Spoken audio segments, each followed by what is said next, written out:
Contradictions in the Bible. Are there any? No, but in this video, I'm going to look at what a contradiction really is, because honestly, most of the ones that people bring up don't even fit the definition of a contradiction. And then I'm going to go through 5 most common so-called contradictions that atheists or Muslims bring up so that you can know how you should respond to them. Make sure you watch the end of the video to see which of these 5 so-called contradictions you've heard of before. Let's dive into it. So firstly, what is a contradiction? It's where it says one thing over here and then the opposite thing over there, but it must be relating to the same time and spoken about in the same sense. So for example, if I said this morning I ate cereal for breakfast, but then a bit later on today I said I did not eat cereal for breakfast this morning, that would be a contradiction because I'm talking about the same time and in the same sense about what I ate for breakfast, and one statement was negating the other.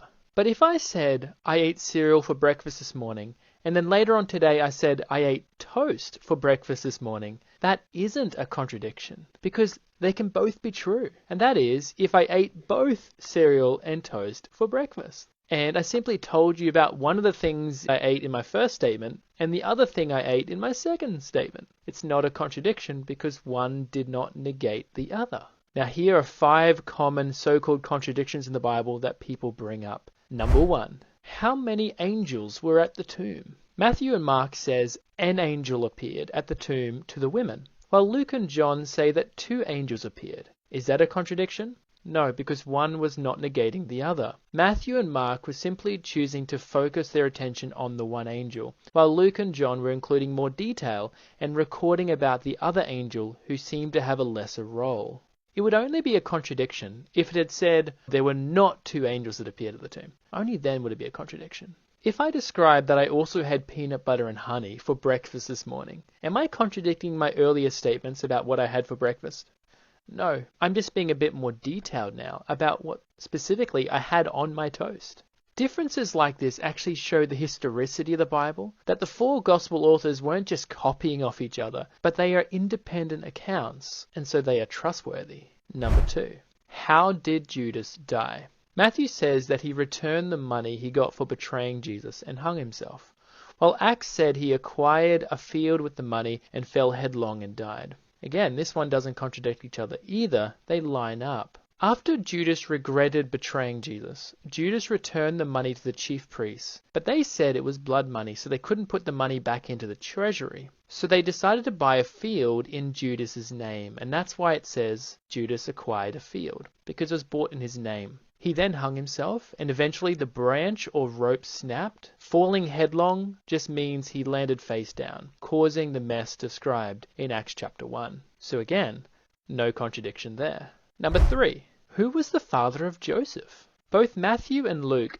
helpfully record a genealogy of Jesus. It shows that Jesus is not a made-up person. You can trace his genealogy back to Abraham and even back to Adam. But in Matthew's account, it says, quote, Jacob was the father of Joseph, the husband of Mary, of whom Jesus was born. But in Luke it says, Jesus, when he began his ministry, was about 30 years of age, being the son, as was supposed, of Joseph, the son of Heli. But this too is very easily explained. Matthew's genealogy was of Joseph's side, while Luke's is of Mary's. That's why it doesn't list the same grandfather on both sides, because Mary and Joseph didn't have the same parents. Now, the reason why Mary's name isn't explicitly mentioned in Luke's genealogy is because Luke was following the Hebraic traditional form of genealogies by listing only the male names, in which Mary is represented by her husband's name. So again, no contradiction. Number 4. Number differences in the Bible. This one relates to a number of passages in the Old Testament. For example, did Jehoiachin reign 3 months in Jerusalem, as 2 Kings says, or 3 months and 10 days in Jerusalem, as 2 Chronicles says? This is clearly not a contradiction because one does not negate the other. Both are true. One is simply giving a more rounded number, while the other a more specific value. For example, if I said the time is 11:30, while my friend said the time is 11:32, are we contradicting each other? No. My friend was simply being a bit more specific than I was. When someone asks for the time, they usually just want to know approximately what the time is, not down to the exact minute or second. And this largely explains the number differences you may see in the Bible. Number 5. No one has ever seen God, but Jacob saw God.